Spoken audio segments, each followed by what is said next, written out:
There comes a moment in every believer's journey when we stop and ask the deeper questions, not just about who we are, but about who God truly is. Not the God we've heard about in passing or the image we've constructed from bits and pieces of sermons, but the God who is. When Moses stood before the burning bush in the wilderness, barefoot on holy ground and overwhelmed by a calling far greater than himself, he asked the same question many of us wrestle with: who are you? And from the flames, God responded not with a title or a description, but with something far more profound: I am who I am. It's a statement that echoes through the centuries, shaking the foundations of every idea we've ever had about identity, existence, and divine purpose. It's not just theology, it's revelation.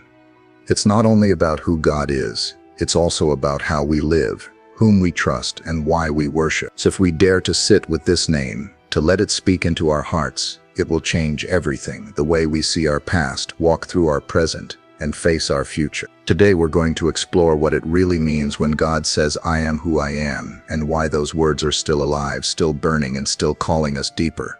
Number 1. The scene at the burning bush. The desert was silent. Moses had lived 40 years in Midian, tending sheep in the quiet shadow of Horeb, the mountain of God. He was no longer the prince of Egypt, no longer the man full of ambition and fire. He was older now, humbled, perhaps even resigned to a quieter life. And then it happened. In the ordinary routine of watching sheep, Moses noticed something extraordinary: an unconsumed bush engulfed in flames. Fire that didn't destroy, heat without damage, wonder wrapped in mystery. He turned aside, curious but cautious. That's when God called to him from the midst of the flame. Moses, Moses. It wasn't a distant thunder, it was personal, immediate, intimate. Moses responded, Here I am. And what followed would change not just his life, but the course of history. God told him to remove his sandals, for the ground was holy. Why? Because presence makes a place holy. God had come near, and then came the calling: I have seen the misery of my people in Egypt. I have heard their cries, I know their sufferings, and I have come down to deliver them. God wasn't distant, he was aware, he was moved, he was present. Moses listened, likely stunned. Then God made it even more personal. He wanted Moses to go to Pharaoh, to be his instrument of deliverance. That's when the insecurities surfaced. Who am I that I should go? Moses asked. He knew his past. He knew his limitations. And maybe deep down he feared rejection by Pharaoh, by the Israelites, and maybe even by God.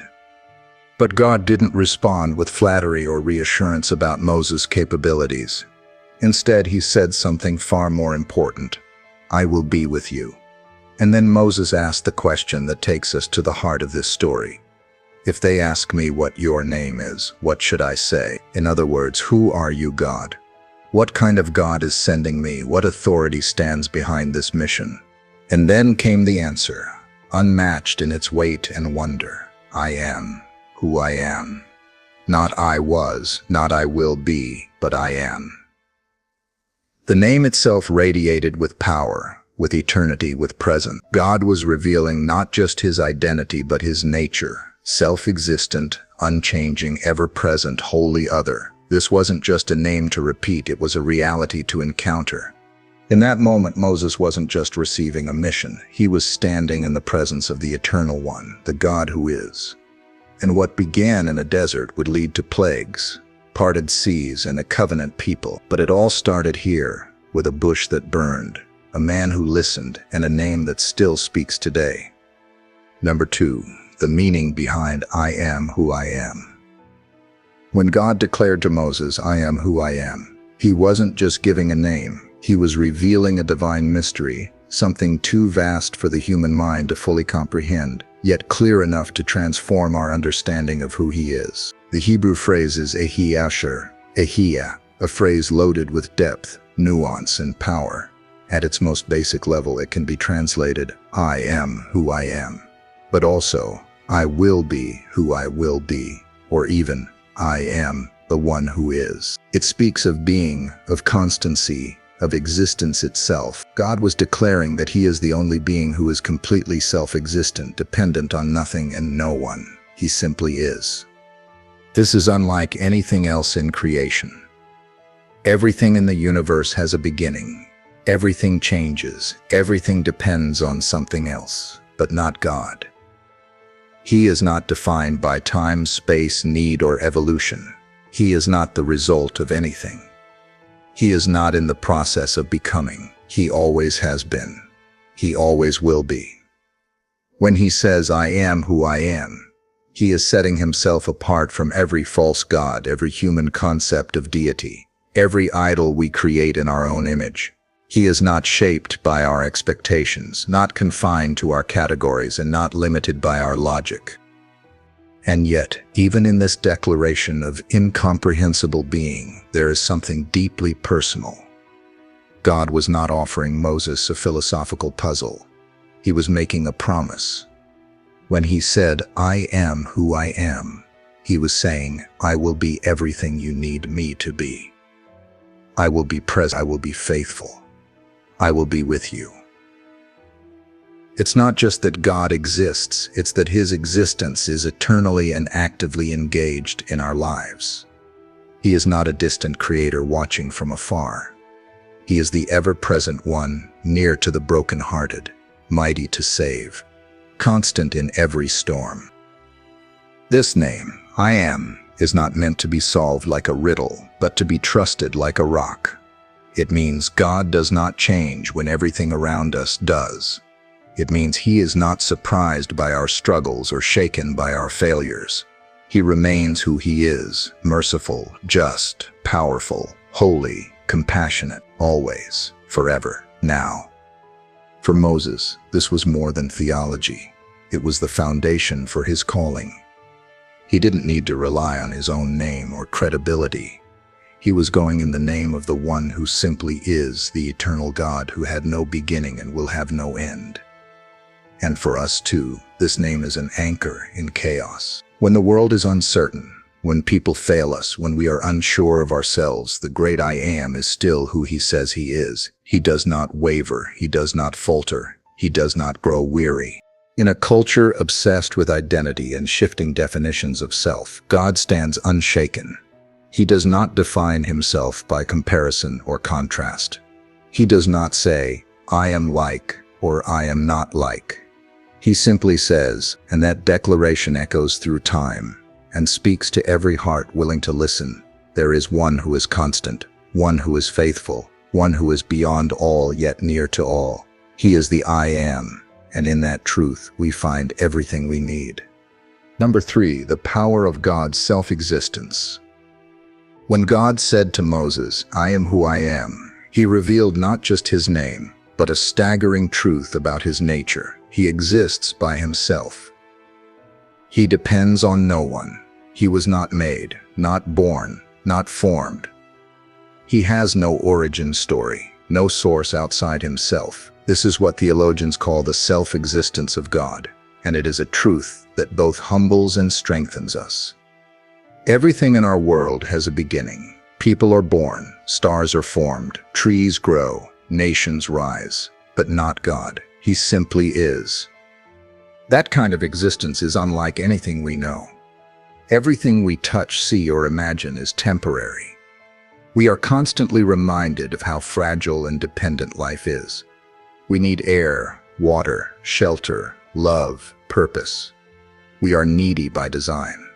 But God is not. He has never needed anything. He has never lacked, never been incomplete, never been lonely, never been dependent. Before the first sunrise, before the creation of time, before the universe exploded into being, he already was. Always complete, always present, always God. This truth matters. It matters because it tells us that God's love is not driven by need. He doesn't love us because he needs us. He loves us because he is love. He didn't create the world out of boredom or emptiness. He created from fullness, from abundance, from the overflowing nature of his perfect being. That means his actions toward us, are never manipulative or self-serving. He doesn't require our worship to sustain himself. He invites our worship because he is worthy of it. The power of God's self-existence also means he is unchanging. Because he is not dependent on anything, nothing can alter who he is. He doesn't grow, improve, evolve, or decline. He isn't learning as he goes. He isn't adapting to new realities. He is the same yesterday, today, and forever. That stability is what makes him trustworthy. People change. Circumstances shift. Leaders rise and fall. Even our own emotions are unpredictable. But God is not like us. His promises hold because his character holds. He is not swayed by pressure, weariness, or fear. He is not subject to the passage of time or the opinions of people. He is I am, unchanging in his truth, his justice, his mercy, and his power. And in a world where everything feels fragile, this truth is our foundation. We live in a culture of constant movement, technological change, social shifts, moral confusion. We're bombarded with new ideas, shaken by bad news, and often feel like the ground beneath us is giving way. But the self-existent God is not moved. He remains the rock beneath our feet, the one who holds all things together simply by being who he is. This is also what gives weight to his words. When God speaks, it's not opinion, it's not theory, it's not advice. It is truth, because it flows from the one who is truth itself. His words do not bend with culture or pass with time. They are eternal, unshaken, absolute. That's why Scripture calls him a refuge, a fortress, a strong tower. Not because he's simply powerful, but because he is power. He is life. He is everything we need, and he is that in and of himself. For Moses, this truth would become a shield in every battle.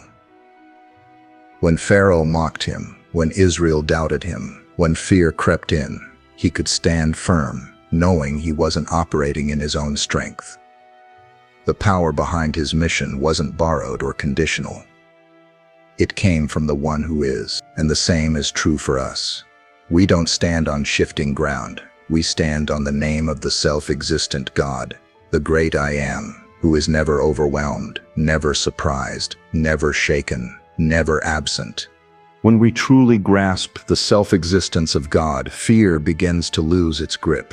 Anxiety weakens. We don't have to have all the answers because we serve the one who has no beginning and no end. We don't have to strive to be enough because he already is. And he is with us forever. Unchanging, all-sufficient. That is the power of I am who I am. Number 4. I am in the life of Jesus. When Jesus walked the earth, he did far more than teach truth or perform miracles. He revealed God himself. And at the very center of that revelation was something staggering. Jesus used the divine name for himself, the same name spoken from the burning bush, the name too sacred for many to even utter aloud. I am, Jesus declared it without apology. Not in arrogance, but in absolute truth.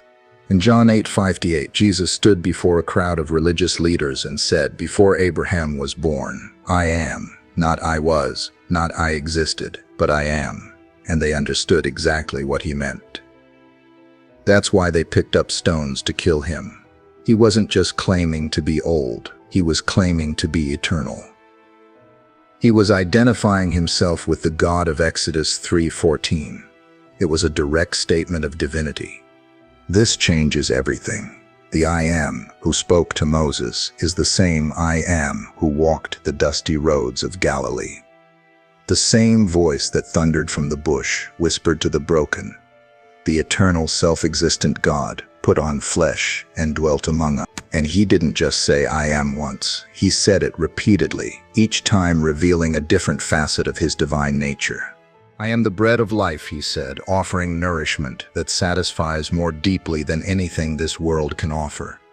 I am the light of the world, piercing through the darkness of sin and despair. I am the door, the only way to salvation. I am the good shepherd, who lays down his life for the sheep. I am the resurrection and the life, offering hope that death cannot destroy. I am the way, the truth, and the life, the exclusive path to the Father. I am the true vine, the source of all spiritual growth and fruitfulness. Each of these I am statements wasn't just metaphor. It was identity. Jesus was revealing that the God of Moses had come near, not in fire, but in flesh. He didn't just represent God. He was the same power, the same presence, the same holiness now moved among his people, touching lepers, forgiving sinners, calming storms, and calling the dead back to life. And what makes this truth even more overwhelming is that Jesus, the great I Am, chose to lay down his life. The one who had no need, who was perfectly self-sufficient, became vulnerable, became killable, so that we could be made whole. The Eternal One stepped into time. The self-existent One took on the limitations of humanity. The I Am became a sacrifice. This is not just theology to admire, it's a savior to worship. When Jesus says I am, he is not only echoing the burning bush, he is inviting us into the very presence of God. To trust him is to trust the one who never changes. To follow him is to follow the one who always is. When he says I am with you always, it carries the weight of eternity. It means there will never be a moment in your life, no matter how dark, how lonely, how painful, where the great I Am is not present. For the early church, this truth fueled their courage. They knew Jesus wasn't just a prophet or a teacher. He was the Lord of glory, the I Am, who conquered death. And that same truth gives us strength today.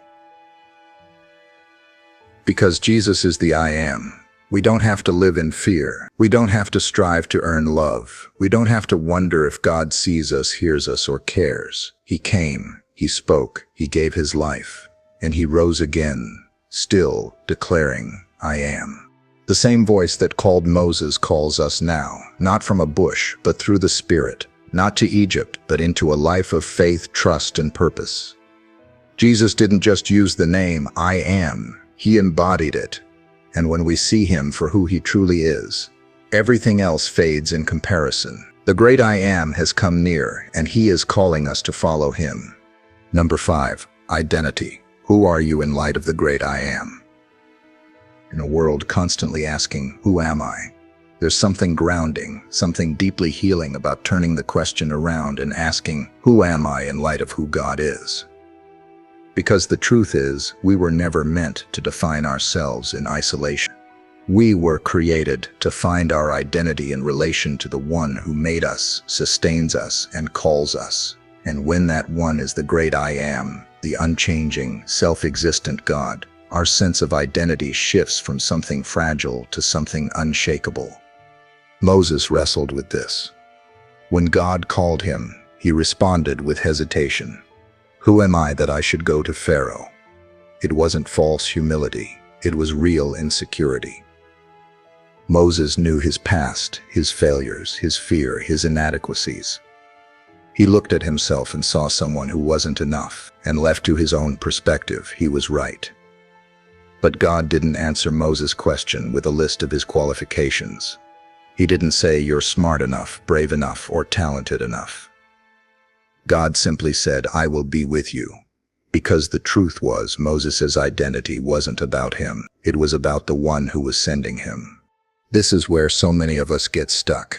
We try to build our identity on achievements, relationships, appearance, performance, and approval. But all of those things are temporary.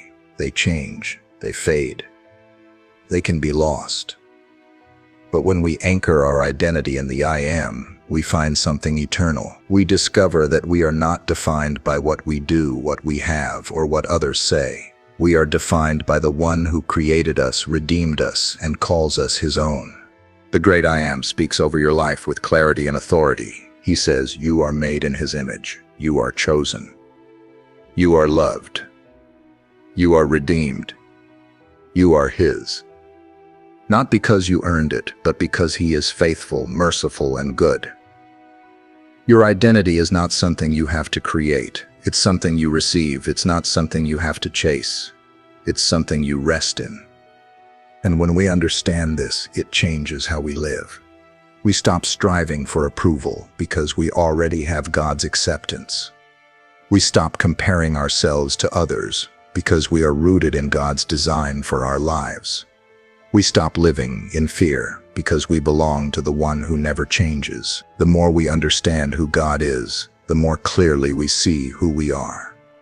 This doesn't mean we become proud or self-sufficient. In fact, it humbles us. Because if our identity is rooted in the great I Am, then we understand we are completely dependent on Him. But this kind of dependence doesn't enslave us. It frees us from the exhausting pressure of trying to prove ourselves. It frees us to live with courage, knowing our worth isn't on the line every time we fail or succeed. It frees us to love others without fear of rejection, because we are already secure in the one who never lets go.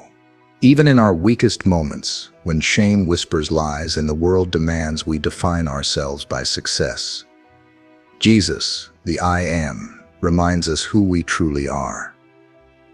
He says, "You are mine," and that one truth silences every other voice. We are children of the I Am. That means our identity is anchored in eternity. It cannot be stolen, altered, or undone.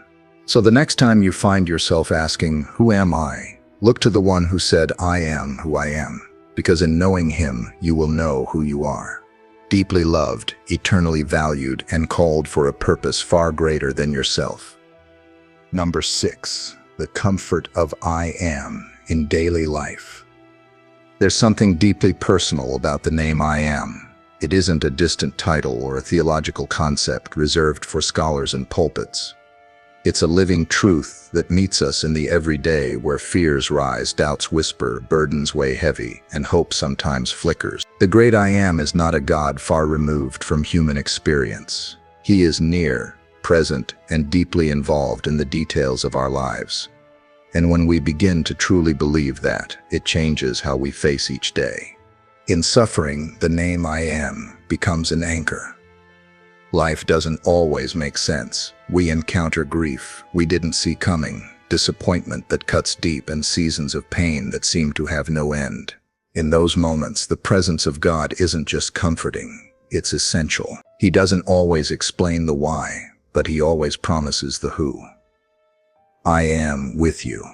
That's what He told Moses, and it's what He tells us.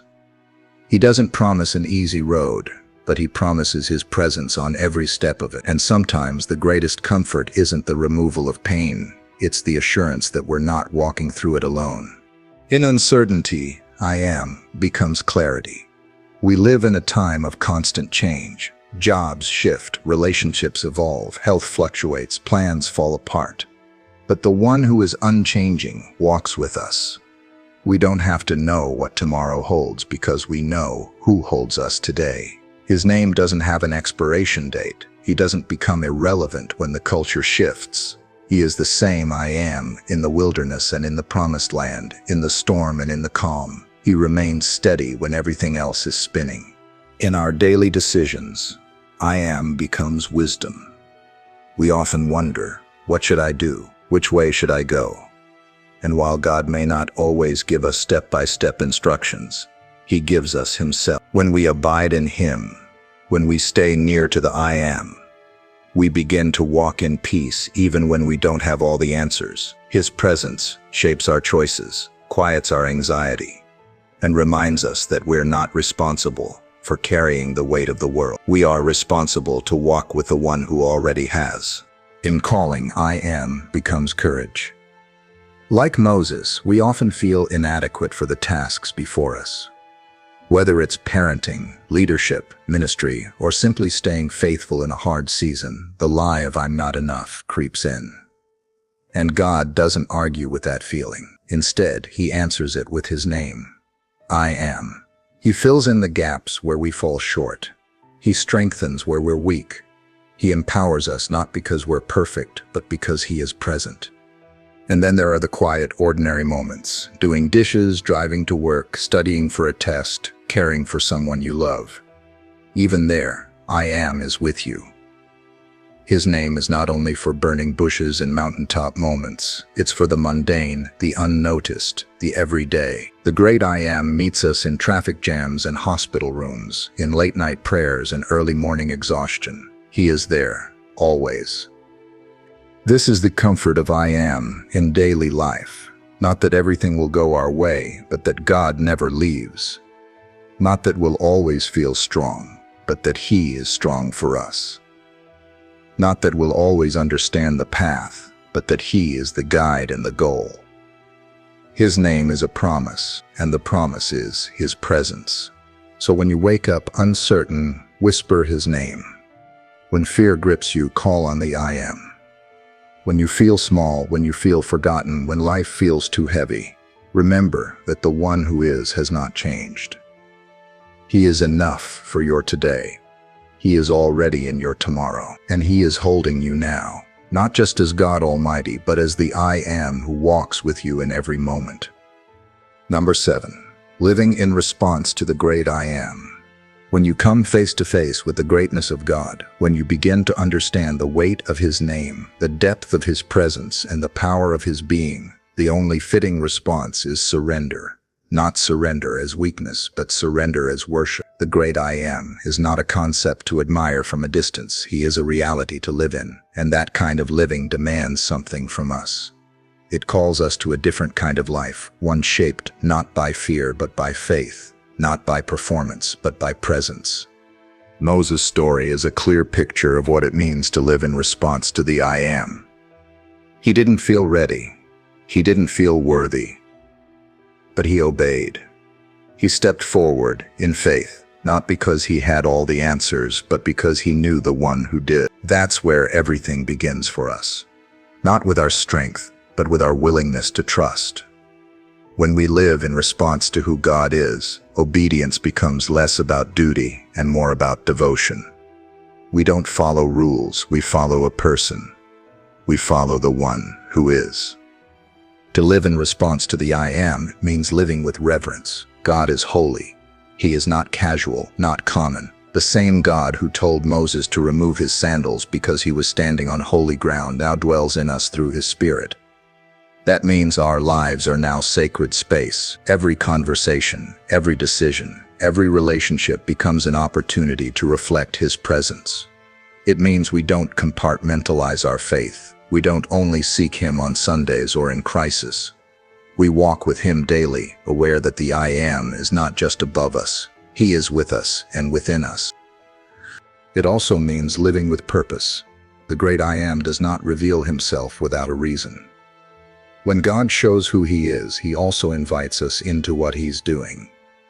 Just as Moses was sent to lead Israel out of slavery, we are sent to live as ambassadors of His kingdom. That might not mean standing before Pharaoh, but it does mean living with intention. It means loving your neighbor, showing mercy, standing for truth, and pointing others to the one who is. You were not created to drift. You were called, and that calling flows from the character of God, not from your qualifications. Living in response to the I Am also demands trust. There will be times when you don't understand the path ahead. Times when prayers seem unanswered, when obedience feels costly, when the world presses in with noise and pressure. In those moments, the name I Am is your anchor. He has not changed. He has not left. He is still who He said He is. And because of that, you can keep moving forward, not in your own confidence, but in His. This life will test you. It will stretch you. But when your life is built on the I Am, it will not collapse. You may bend under pressure, but you will not break, because the one who holds you is unbreakable. He is your source, your strength, your shepherd, your shield. And He is not just present in moments of victory. He is God in the waiting, God in the wilderness, God in the struggle. And so we respond, not with shallow religion, but with real relationship. Not with empty motions, but with surrendered hearts. We live with open hands and open eyes, ready to see God move, ready to hear His voice, ready to go where He sends. We don't live to impress the world. We live to reflect the one who is. Because if the great I Am is truly with us, then we have all we need to live boldly, love deeply, and serve faithfully. This is the invitation, to live in step with the eternal God, to align your every breath with His unshakable presence. Not out of fear, but out of love. not because we are forced to, but because we are free. And when you live in response to the I am, your life becomes more than survival. It becomes worship. Every day, every moment, every act of obedience becomes a declaration. He is God. He is enough. He is I am. The words I am who I am are not just an answer to Moses' question. They are the heartbeat of all existence. They reveal a God who is self-sufficient, unchanging, eternal, and ever-present. A God who doesn't need to become anything because he already is everything. A God who isn't shaped by human hands or limited by time, but who enters into time to shape our lives with truth, mercy, and power. From the burning bush to the cross, from Moses to Jesus, the name I am echoes through the ages. It calls us to trust, to worship, to surrender, and to live with purpose. We are not alone. We are not without direction. We are not without hope. The I am is with us. He has always been, and he always will be. And when we build our lives on that truth, we can face anything with courage, with peace, and with unshakable faith. So the question is no longer just who is God. The question becomes, how will you respond to the one who is? Will you draw near? Will you listen? Will you follow? The God who revealed himself as I am is not done speaking. He is still calling hearts, still transforming lives, still proving that he is everything we need. If this message stirred something in you, we invite you to keep going deeper. Subscribe to Bible Talks for more powerful faith-building content that will help you grow in your walk with the living God. Let his word shape your heart and let your life reflect the name above all name. The great I am is calling now. It's your move.